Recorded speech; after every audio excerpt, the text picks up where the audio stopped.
आप सभी को आर के सेन का प्यारा प्यारा सा गुड मॉर्निंग। हम लोग बच्चों जो सेकेंड लेक्चर में देखे थे, हालांकि वहाँ पे थर्ड लेक्चर लिखा गया है।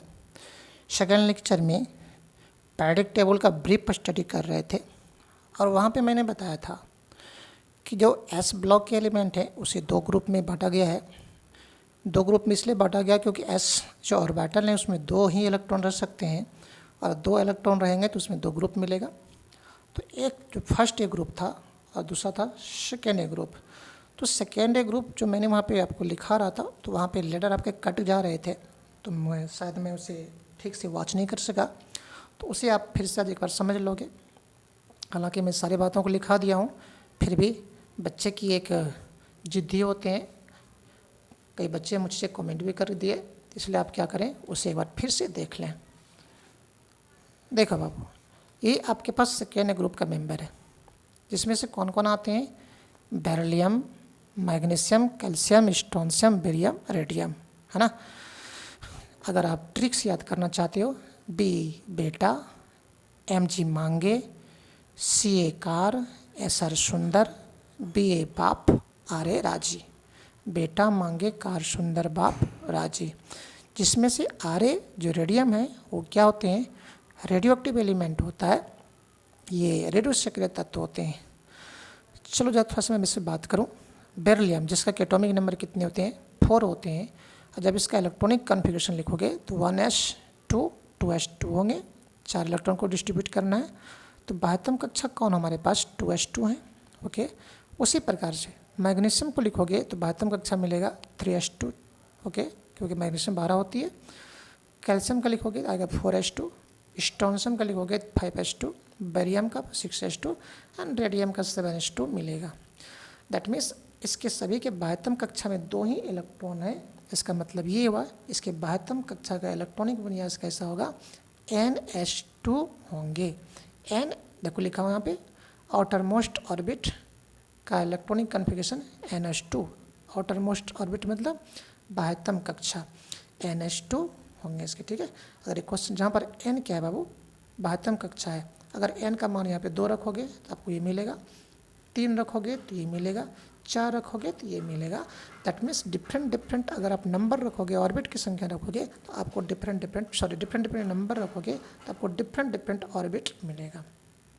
दूसरी बात है कि अगर ये चूँकि दो ही इलेक्ट्रॉन को लॉस कर सकती है, जिसका दो ही इलेक्ट्रॉन जो 72 कक्षा के इलेक्ट्रॉन है वो रासायनिक प्रतिक्रिया में भाग ले सकती है। दैट मीन्स ये हो गया, इसकी वैलेंसी कितने होंगे? 2 होंगे।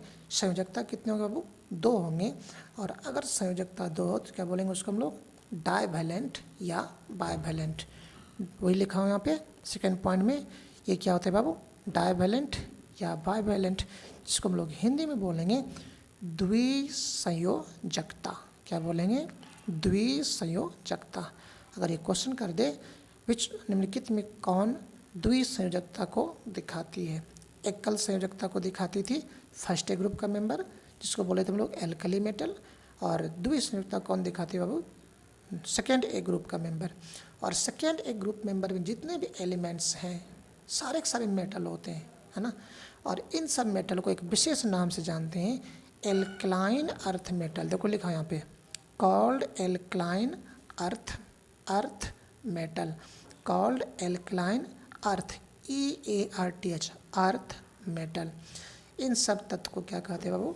एल्कलाइन अर्थ मेटल कहते हैं। क्षारीय मृदा धातु, ठीक है बाबू। हिंदी वाले बच्चों इस पॉइंट को नोट करोगे, इसे इस ग्रुप के सभी तत्व को, इस ग्रुप के तत्व को क्षारीय मृदा धातु ब्रैकेट में alkaline earth metal, alkaline earth EARTH earth metal कहा जाता है। तो इनमें से सबसे जो एक इम्पॉर्टेंट क्वेश्चन आपके पास बन के आता है वो कौन आता है? मैग्नीशियम का, ठीक है। हालांकि इस क्वेश्चन को मैं कॉम्प्लेक्स कंपाउंड में भी लिखाया था। देखो वहाँ लिखाया था मैंने कि मैग्नीशियम कॉम्प्लेक्स कंपाउंड के रूप में क्लोरोफिल में पाई जाती है। क्लोरोफिल, और वो क्या होते हैं, प्रकाश संश्लेषण में सहायक होती है। ओके बाबू, तो देखो यहाँ करके मैं लिखा हूँ, मैग्नीशियम क्या है, एल्कलाइन अर्थ मेटल है। मैग्नीशियम ब्रैकेट में लिखा हुआ है एल्कलाइन अर्थ मेटल, और नीचे लिखा हुआ है is found in chlorophyll, is found in chlorophyll and helps in photosynthesis. Okay Babu, chlorophyll जिसके कारण की पत्तियाँ हरी भरी दिखती है, और वो पत्तियाँ क्या करते हैं, प्रकाश संश्लेषण में सहायक होती है, जिस कारण प्लांट क्या होते हैं, फूड का फॉर्मेशन करती है कार्बोहाइड्रेट के रूप में। ठीक है, तो हिंदी वाले बच्चों लिख लेंगे मैग्नीशियम ब्रैकेट में एल्कलाइन अर्थ मेटल, उसके नीचे में या क्लोरोफिल, या क्लोरोफिल ब्रैकेट में हरित लवक, ब्रैकेट में हरित लवक में पाई जाती है, तथा यह प्रकाश संश्लेषण में सहायक होती है, तथा यह प्रकाश संश्लेषण में सहायक होती है। चलो थोड़ा सा पीरियड टेबल के पास फिर से चलूँ। देखो बाबू, ये जो आपके पास पीरियड टेबल था, इस पीरियड टेबल में हम लोग मूवमेंट दिखाएंगे, चलेंगे, और चलने का दो ही रास्ता होगा, एक बायां से दायां चलूं, लेफ्ट टू राइट, ओके, जो कि हम लोग आवर्त में चलेंगे, और दूसरा चलने का रास्ता है ऊपर से नीचे, that means top to bottom, कहाँ से किस में, ग्रुप में। तो आवर्त सारणी में जब हम लोग अध्ययन करेंगे तो चलने का दो ही रास्ता होगा, एक बायां से दायां जो कि आवर्त में चलेंगे, और टॉप टू बॉटम जो कहाँ चलेंगे, ग्रुप में चलेंगे। ओके बाबू, देखो हम लोग कुछ पॉइंट नोट करके रटना पड़ेगा, सॉरी रिमेंबर करना पड़ेगा, जो कि हम लोग इसके बाद देखेंगे। रिमेंबर क्या करना है, हमेशा याद रखना कि किसी भी आवर्त में जब बायां से दायां चलते हैं तो एलिमेंट का साइज क्या होती है, घटते जाती है। जैसे कि लिथियम है, बेरिलियम है, बोरॉन है, कार्बन है ना, तो लिथियम का साइज सबसे बड़ा, उससे साइज छोटा बेरिलियम का होगा, उससे कार्बन, उससे बोरॉन का, उससे कार्बन का, है ना। जनरली सामान्यतः मैं बोल रहा हूँ, क्योंकि उसमें भी कई सारे फैक्टर्स होते हैं। तो पहला जो हमारे पास चलने का रास्ता हुआ कि किसी भी आवर्त में जब बायां से दायां चलेंगे हम लोग, तो उसकी एटम का साइज क्या होती है, एलिमेंट का साइज घटते जाती है, क्योंकि उसका क्योंकि इफेक्टिव एटॉमिक नंबर क्या होते हैं, बढ़ते जाती है। ठीक है, लेकिन जब किसी भी ग्रुप में ऊपर से नीचे आएंगे हम लोग, टॉप टू बॉटम आएंगे, तो एलिमेंट का साइज क्या होती है, बढ़ते जाती है। क्यों बढ़ते जाती है, क्योंकि प्रिंसिपल क्वांटम नंबर का मान बढ़ते जाते हैं, और साथ ही साथ इफेक्टिव एटॉमिक नंबर जो होते हैं, सॉरी इफेक्टिव न्यूक्लियर चार्ज जो होते हैं, एटॉमिक नंबर नहीं बाबू, इफेक्टिव न्यूक्लियर चार्ज जो होते हैं वो क्या होती है, कांस्टेंट रहती है। ठीक है, तो इस पॉइंट्स को करने के लिए हम लोग क्या करते हैं, चलो आगे का स्टडी करते हैं। देखो बाबू,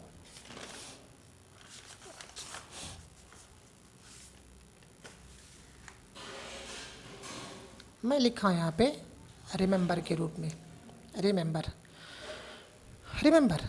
पहला पॉइंट लिखा हूँ, generally moving in period from left to right. जैसे भी मैंने कहा था, generally moving in a period from left to right, size of element decreases because Z star increases. और जेड स्टार क्या होती है बाबू, इफेक्टिव न्यूक्लियर चार्ज होती है। ठीक है, हिंदी वाले बच्चों लिखेंगे पहला पॉइंट में, सामान्यता आवर्त में बायां से दायां चलने पर तत्व का आकार घटती है, क्योंकि देखो यहाँ लिखा हुआ है, क्योंकि जेड स्टार, जिसको जेड स्टार को क्या बोलते हैं बाबू, इफेक्टिव न्यूक्लियर चार्ज, क्योंकि जेड स्टार ब्रैकेट में इफेक्टिव न्यूक्लियर चार्ज, क्योंकि जेड स्टार ब्रैकेट में इफेक्टिव न्यूक्लियर चार्ज का मान बढ़ते जाती है। ओके, सेकेंड पॉइंट में लिखा हूँ, generally moving down in A group, सामान्यतः जब ग्रुप में आप नीचे आओगे, नीचे कैसे आओगे भाई, ऊपर से नीचे आओगे, size of atom increases, atom का साइज क्या होती है, बढ़ती है। क्यों, because principal quantum number increases, क्योंकि प्रिंसिपल क्वांटम नंबर क्या होती है, बढ़ते जाती है। लेकिन जेड स्टार रिमेंस कांस्टेंट, लेकिन इफेक्टिव न्यूक्लियर चार्ज क्या होती है, कांस्टेंट रहती है। ठीक है, हिंदी मीडियम के बच्चों लिखेंगे बाबू, सामान्यता ग्रुप में ऊपर से नीचे आने पर तत्व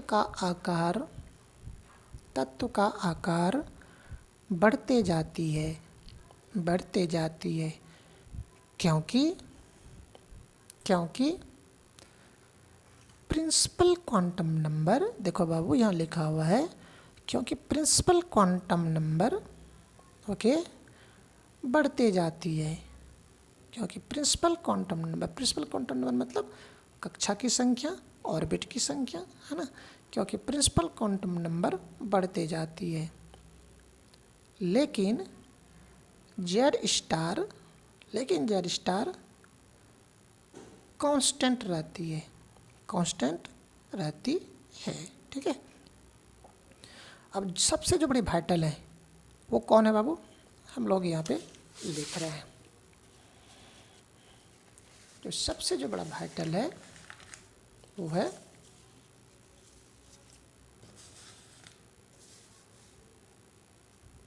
लिख रहा हूं मैं,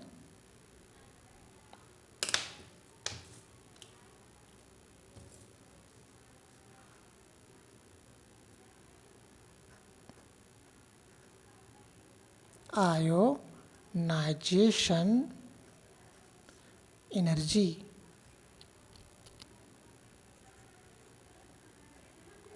ओके, जिसको कि दिखाया जाता है डेल आई एच से। ठीक है बाबू, इसी को आयोनाइजेशन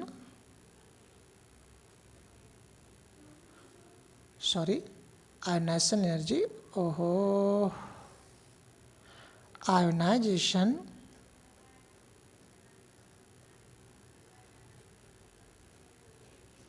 एंथैल्पी, जिसको कि नोटेशन क्या था, डेल आई एच से, इसी को आयोनाइजेशन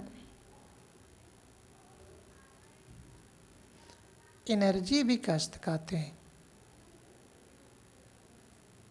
जिसको कि आई ई से हम लोग दिखाएंगे। ठीक है, आई ई से, जिसको कि हिंदी में बोलेंगे हम लोग आयनन एंथैल्पी, आयनन एंथैल्पी। ओके बाबू, या आयनन ऊर्जा को केमिस्ट्री की भाषा में एंथैल्पी कहा जाता है, आयनन ऊर्जा। ओके, इसी पर हम लोग आज यहाँ पर क्या करेंगे, डिस्कशन करेंगे। ठीक है, समझने की कोशिश करना। डेफिनेशन मैं लिखा दूंगा। कोई एक एटम है, ये एटम है, इस एटम में क्या होगा, कोई भी एटम है तो उसमें न्यूक्लियस होगा, नाभिक होगा, और उसकी जो बाह्यतम कक्षा है, उसकी जो वैलेंस शेल है, इसमें कई कक्षाएं हैं, ये पहला कक्षा हुआ, दूसरा कक्षा हुआ, तीसरा, चौथा, इस प्रकार से कक्षा चलेंगे। तो इसमें क्या इलेक्ट्रॉन पड़ा हुआ है। ओके बाबू, इसके अंदर भी इलेक्ट्रॉन है, लेकिन मैं उस इलेक्ट्रॉन को नहीं दिखा रहा हूँ, जो सबसे बाह्यतम कक्षा है, जिसको हम लोग बोलेंगे वैलेंस शेल। वैलेंस शेल, बाह्यतम कक्षा को क्या कहते हैं हम लोग, वैलेंस शेल कहते हैं, संयोजी कक्षा बोलते हैं। उसमें इलेक्ट्रॉन पड़ा हुआ है, उस इलेक्ट्रॉन पर, कोई भी इलेक्ट्रॉन हो, इस इलेक्ट्रॉन पर क्या होती है, नेगेटिव चार्ज होती है। ये इलेक्ट्रॉन इस नाभिक से, न्यूक्लियस से आकर्षण बल से बंधा हुआ है। क्यों, क्योंकि हम लोग जानते हैं दो विपरीत चार्ज हो तो दो विपरीत चार्ज के बीच में आकर्षण होती है, और अगर सिमिलर चार्ज हो तो वहाँ पर क्या होती है, रिपल्सन होती है। तो इलेक्ट्रॉन और नाभिक के बीच में आकर्षण बल काम करेगी। हम चाहते हैं कि इस इलेक्ट्रॉन को यहाँ से निकाल दूँ, तो निकालना आसान नहीं होगा। क्यों नहीं हो बाबू? क्योंकि हम लोग इसके विपरीत काम कर रहे हैं, क्योंकि इलेक्ट्रॉन इस नाभिक से आकर्षण बल से बंधे हुए हैं, और अगर आप इसे इलेक्ट्रॉन को निकालना चाहोगे तो निकालने के लिए आपको एनर्जी देना पड़ेगा। ये अपने आप तो नहीं निकलेगा। क्यों नहीं निकलेगा? क्योंकि आकर्षण बल से बंधा हुआ है। चलो हम इस इलेक्ट्रॉन को निकालना चाहते हैं, तो निकालने के लिए आपको क्या करना पड़ेगा? इस इलेक्ट्रॉन को निकालने के लिए आपको एनर्जी देना पड़ेगा। और जब उससे इलेक्ट्रॉन निकल जाएगी, जब इलेक्ट्रॉन निकल जाएगी तो वो जो एटम से इलेक्ट्रॉन निकलने के कारण अब उस एटम पर क्या आ जाएंगे? पॉजिटिव चार्ज आ जाएगी, है ना। और जो इलेक्ट्रॉन निकला उस इलेक्ट्रॉन को मैंने यहाँ पे दिखा दिया। तो ये जो एटम था उस एटम को मैं x मान लूँ, है ना। इस एटम से इलेक्ट्रॉन को निकालने के लिए एनर्जी En, हालांकि ये छूट गया है, ENERGY एनर्जी बाबू, है ना। इस एटम से इलेक्ट्रॉन को निकालने के लिए जितना आपने एनर्जी दिया, उसी एनर्जी को कहा जाता है आयोनाइजेशन एनर्जी। और जब एनर्जी आपने दिया तो अब ये एटम पर क्या आ गई? पॉजिटिव चार्ज आ गए, और जो इलेक्ट्रॉन था वो क्या हो गया? बाहर निकल गया।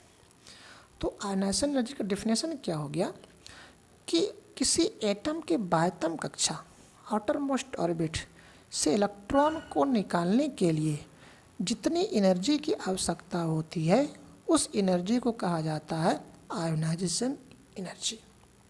तो डेफिनेशन क्या हो गया बाबू? देखो मैं यहाँ पे लिखा हूँ, आपको दिख रहा होगा स्क्रीन पे। देखो लिखा हुआ यहाँ पे, the amount of energy required to remove outermost electron from an isolated gaseous atom is called ionization enthalpy और ionization energy। हिंदी वाले बच्चों आप लोग बाबू प्यार से लिखोगे, बोलो। एटम के बाह्यतम कक्षा से इलेक्ट्रॉन को निकालने के लिए आवश्यक ऊर्जा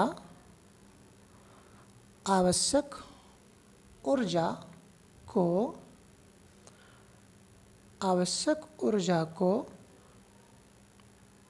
आयनन ऊर्जा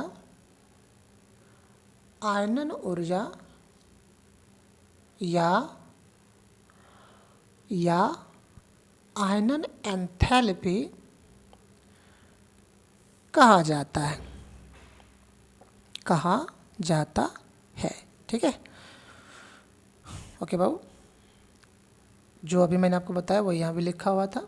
ठीक है, ये एटम था, एनर्जी की आवश्यकता पड़ी, जब आपने उसे एनर्जी दिया तो आयन में बदल गया, और आयन क्या, वो पॉजिटिव चार्ज में बदल गया। ठीक, अब यहाँ पे ये पॉइंट नोट करने वाली है।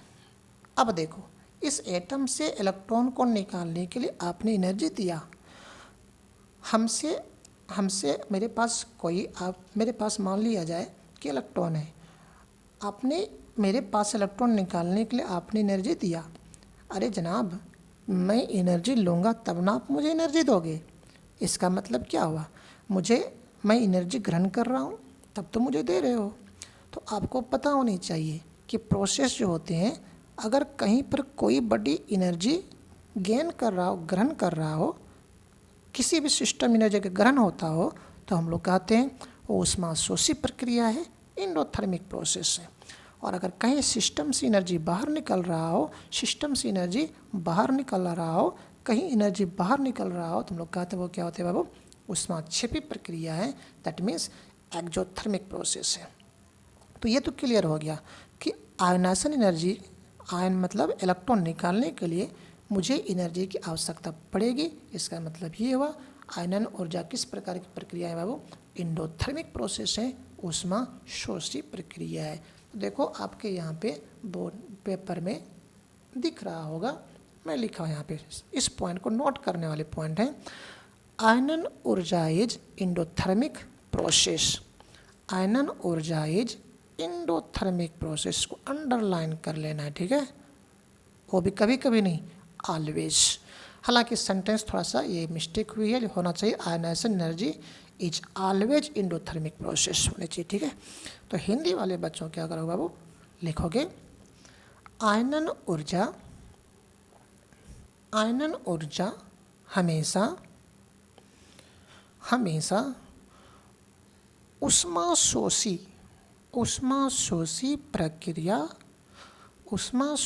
प्रक्रिया होती है। ओके बाबू, नेक्स्ट पॉइंट देखो, सिस्टम दो प्रकार के होते हैं, इलेक्ट्रॉन लॉस करने की प्रक्रिया वाले, इलेक्ट्रॉन की गेन करने वाली प्रक्रिया। अब इस एलिमेंट से आपने एनर्जी दिया, इसने इलेक्ट्रॉन लॉस कर दिया, और इलेक्ट्रॉन लॉस करने की प्रॉपर्टी किसकी होती है बाबू, धातु की होती है, मेटल की होती है ना। और अगर कभी कभी कोई नॉन मेटल भी इलेक्ट्रॉन को लॉस करना शुरू कर देती है, जिसके कारण उसमें भी क्या होता है, धातु के गुण आ जाते हैं। जनरली आयोडीन में ऐसा होता है, ठीक है। तो मैं यहाँ पर ये बोल दूँ कि ये जो इलेक्ट्रॉन लॉस कर रहा है, तो हम लोग बोलेंगे चूँकि इलेक्ट्रॉन लॉस कर रहा है किस प्रोसेस में बाबू, ये आयनाइजेशन एनर्जी में इलेक्ट्रॉन लॉस करती है, इसलिए हम लोग कह सकते हैं। और लॉस करने का गुण किसका होता है, मेटल का होता है। इसका मतलब ये हुआ आयनाइजेशन एनर्जी किसका प्रॉपर्टी होंगे, मेटल का होगा। तो वही लिखा हूँ मैं, ionization energy is the property of metal, ionization energy is the property of metal. Ionization energy किसके गुण होते हैं बाबू, धातु के होते हैं। हिंदी वाले बच्चों नोट करके लिखोगे, आयनाइजेशन एनर्जी मतलब आयनन ऊर्जा धातु का गुण होती है। किसका गुण होती है बाबू, धातु का गुण होती है, ठीक है। चलो देखो, समझना प्यारे प्यारे बच्चों, समझना बाबू।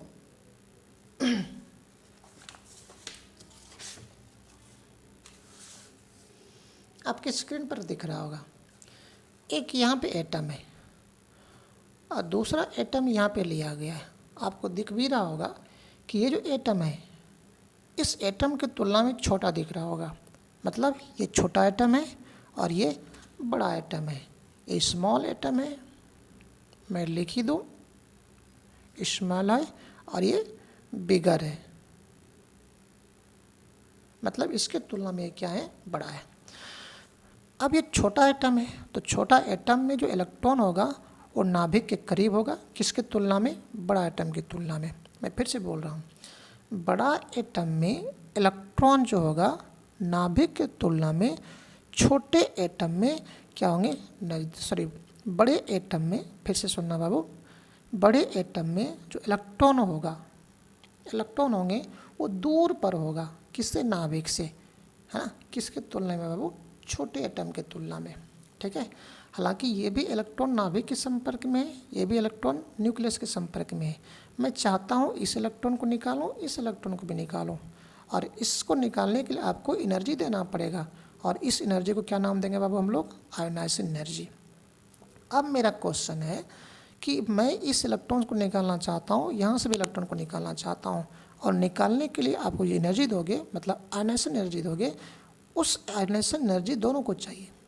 अब मेरा क्वेश्चन है, किस इलेक्ट्रॉन को निकालने के लिए कम आयनाइजेशन एनर्जी की आवश्यकता पड़ेगी। तो आप बड़ी आराम से कर सकते हो, क्योंकि ये इलेक्ट्रॉन इस नाभिक से दूर है। जब नाभिक से दूर है, किसके तुलना में, इसके तुलना में, तब इस इलेक्ट्रॉन और इसके बीच में आकर्षण बल कम लगेगा, और कम लगेगा तो हम लोग इस इलेक्ट्रॉन को एनर्जी, बहुत ही कम एनर्जी देकर उसको बाहर कर सकते हैं। किसके तुलना में, इसके तुलना में। क्योंकि ये इलेक्ट्रॉन नाभिक से बहुत नज़दीक है, तो इसके बीच आकर्षण बल अधिक लगेगा, इसलिए इस इलेक्ट्रॉन को निकालने के लिए इसके तुलना में इसमें अधिक आयनाइजेशन एनर्जी की आवश्यकता पड़ेगी। तो एक चीज़ तो यहाँ तो खुल के सामने आया कि एटम जितना ही बड़ा होगा उसका आयनाइजेशन एनर्जी का मान उतना ही कम होगा। और एटम जितना ही छोटा होगा उसकी आयनाइजेशन एनर्जी के मान उतना ही अधिक होंगे। तो वही देखो यहाँ पे मैं लिख दिया हूँ, आयनाइजेशन एनर्जी इन्वर्सली प्रोपोर्शनल है किसके बाबू, साइज ऑफ एटम के। जितना बड़ा एटम होगा उसका आयनाइजेशन एनर्जी उतना ही कम होगा। ठीक, तो हम लोग यहाँ पे कह सकते हैं larger the size of atom comma smaller will be ionization energy and vice versa. Vice versa मतलब ठीक उसका उल्टा। हिंदी वाले बच्चों लिख लोगे बाबू, लिखोगे एटम का साइज बड़ा होने पर, एटम का साइज बड़ा होने पर आयनन ऊर्जा, आयनन ऊर्जा का मान कम होती है, कम होती है तथा एटम का साइज, साइज मतलब आकार, तथा एटम का आकार छोटा होने पर आयनन ऊर्जा का मान, आयनन ऊर्जा का मान अधिक होती है। ठीक है, देखो बाबू ध्यान से समझने की कोशिश करना। मैं पीरियोडिक टेबल में से एलिमेंट लिया, lithium 3, beryllium 4, boron 5, carbon 6, nitrogen 7, oxygen 8, fluorine 9, neon 10। मतलब बायां से दायां चल रहे हैं हम लोग, बायां से दायां चल रहे हैं। और हम लोग जानते हैं बायां से दायां जब चलते हैं तो एटम का साइज क्या होती है, छोटी होती है। जब इधर से इधर चलोगे एटम का साइज छोटा होगा, इसलिए क्या होंगे उसकी आयनन ऊर्जा का मान क्रमशः क्या होगी, बढ़ते जाएगी। क्यों, क्योंकि एटम का साइज छोटा होने पर उसकी आयनाइजेशन एनर्जी का मान क्या होती है बाबू, घटती है। ठीक है, सॉरी बढ़ती है। तो अब लेफ्ट टू राइट चलोगे तो एटम का साइज बढ़ते जैसे घटते जाती है, और एटम का साइज घटने से आयनाइजेशन एनर्जी का मान क्या होंगे, बढ़ते जाएंगे। ठीक, टॉप टू बॉटम आओगे, टॉप टू बॉटम ऊपर से नीचे आएंगे। ऊपर से जैसे लिथियम है, sodium, potassium, rubidium, caesium, francium की बात नहीं कर रहा हूँ क्योंकि फ्रांसियम क्या होता है, रेडियो सक्रिय तत्व होते हैं। तो ऊपर से नीचे आओगे साइज बढ़ेगा, और साइज सबसे बड़ा किसका होगा, पूरे पीरियोडिक टेबल में सीजियम का। याद रखना बाबू, पूरे पीरियोडिक टेबल में सबसे बड़ा तत्व कौन होते हैं, सीजियम होता है। और सबसे बड़ा तत्व होने के कारण उससे थोड़ा सी एनर्जी दोगे तो क्या होगा, इलेक्ट्रॉन को निकाल देगा। तत्व का साइज बड़ा होगा तो उसका आयनाइजेशन एनर्जी का मान क्या होंगे, कम होगा। तो देखो अब मैं वही लिखा हूँ, इस पॉइंट को नोट कर लेना। सीजियम में लिखा हूँ largest atom in periodic table, किस में बाबू, सीजियम। सीजियम क्या है, largest atom in periodic table, ये आवर्त सारणी में सबसे बड़ा तत्व है। Has smallest ionization energy value, इसलिए इसके आयनाइजेशन एनर्जी का मान क्या होती है, कम होती है। देखो हिंदी वाले बच्चों लिख लेंगे, आवर्त सारणी में, आवर्त सारणी में सीजियम का आकार, सीजियम का आकार सबसे बड़ा होती है, सबसे बड़ा होती है। इसलिए इसकी आयनन ऊर्जा का मान, इसलिए इसकी आयनन ऊर्जा का मान सबसे कम होती है, सबसे कम होती है। ओके, देखो ये जो सीजियम आप देखे होंगे घर में, गांव में, सभी जगह कई अब होते हैं ये। आप ये तो अब तो बहुत ही एडवांस रूप ले रहा है इसका, कि गांव में देखना इस प्रकार से सोलर प्लेट लगे होते हैं, सोलर प्लेट। अब गांव में नहीं, आपको सारे मिलेंगे, और ये अब बहुत एडवांस रूप ले रहा है। वो जो सोलर प्लेट होती है जिसमें कि बैटरियाँ सूरज की उपस्थिति में चार्ज होती है ना, आप पंखा चला सकते हो, टीवी चला सकते हो। इस सोलर प्लेट में देखना अंदर में, इसके अंदर में क्या होते हैं, भूकंप में इस प्रकार से तार बिछे होते हैं। वो तार किसके होते हैं बाबू, सीजियम के होते हैं। सीजियम का तार, और सीजियम में एटम क्या होगा, बड़ा बड़ा होगा। बड़ा बड़ा होने से क्या होगी, सूरज की रोशनियाँ जब पड़ती है, सूरज की रोशनी क्या होती है, एनर्जी का रूप है। डिफ्यूज सनलाइट में भी जो सूरज की रोशनियाँ होती है, चाहे कम हो अधिक हो, जब सूरज की रोशनियाँ उसमें पड़ेंगे सीजियम के तार में, तो सीजियम के तार से क्या होगा, इलेक्ट्रॉन निकलना शुरू होगा। और देखना इसके नीचे में क्या तार जो होते हैं, उस तार से क्या होती है, अब बैटरी के पास ले जाओ, बैटरी के पास ले आओगे, बैटरी चार्ज होगा, पंखा घूमेगा, कुछ भी हो सकता है ना। तो सीजियम का साइज बड़ा होने के कारण सीजियम का यूज कहाँ किया जाता है बाबू, सोलर प्लेट में किया जाता है। ठीक है, हालांकि ये मैंने आपके अपने तरफ से बता दिया कि इतना सीजियम की तार में सीजियम की एटम इतनी बड़ी होती है कि सूरज की डिफ्यूज सनलाइट भी पड़े, हल्की सी भी लाइट पड़े तो उसे इलेक्ट्रॉन क्या होंगे, निकलना शुरू हो जाएगा। ठीक है, मैं आपको क्लियर कर दूं, हम लोग सिर्फ उतना ही स्टडी कर रहे हैं ताकि आपके सारे क्वेश्चंस बन जाए। डिटेल से स्टडी नहीं कर रहा हूँ। जैसे कि आपको मैंने 11th पढ़ाया था कि इस आयनेशन एनर्जी को कौन कौन से फैक्टर प्रभावित करती है। एटम का साइज ऑफ एटम होते हैं, पेनिट्रेशन इफेक्ट होता है, स्क्रीनिंग इफेक्ट होता है ना, हाफ फील्ड फुल फील्ड का कॉन्सेप्ट होती है। ये सब आयनेशन एनर्जी को प्रभावित करती है। हमको आयनेशन एनर्जी से क्या एडवांटेज है, उसकी क्या उपयोगिता है, तो मैंने बताया था वहाँ पे। इसकी सहायता से हम लोग उसकी मेटालिक प्रॉपर्टी को प्राप्त करते, कई प्रॉपर्टी को देखे थे, तो हम उन सब को इग्नोर कर रहे हैं, बस हम उतना ही देख रहे हैं यहाँ पर ताकि आपके क्वेश्चंस बन जाए। इससे ज़्यादा आपको देखने की आवश्यकता भी नहीं है। हालांकि हम लोग जब अपने सिलेबस में इंटर करेंगे तो वहाँ और डिटेल्स में देखना है इसके बारे में। ठीक है, लेकिन जो इधर कर रहा हूँ सिर्फ इतना पर्पस है कि आपके सारे ऑब्जेक्टिव क्वेश्चंस बन जाए। तो बच्चों, इस प्रकार से आपके पास एक और दो टॉपिक बच गया इसमें। एक है बाबू इलेक्ट्रॉन ज्ञान एंथैल्पी, जिसको हम लोग बोलते हैं इलेक्ट्रॉन एफिनिटी, और दूसरा है इनर्ट पेयर इफेक्ट। तो इस दोनों पार्ट को हम लोग क्या करते हैं, नेक्स्ट क्लास में करते हैं, है ना। तो आप क्या करें, इंतज़ार करें, और मैं फिर से आपके सामने में उपस्थित होता हूँ नेक्स्ट क्लास में नेक्स्ट वीडियो के साथ। तब तक के लिए आप सभी प्यारे प्यारे बच्चों को RK SEN की तरफ से best of luck. Thank you.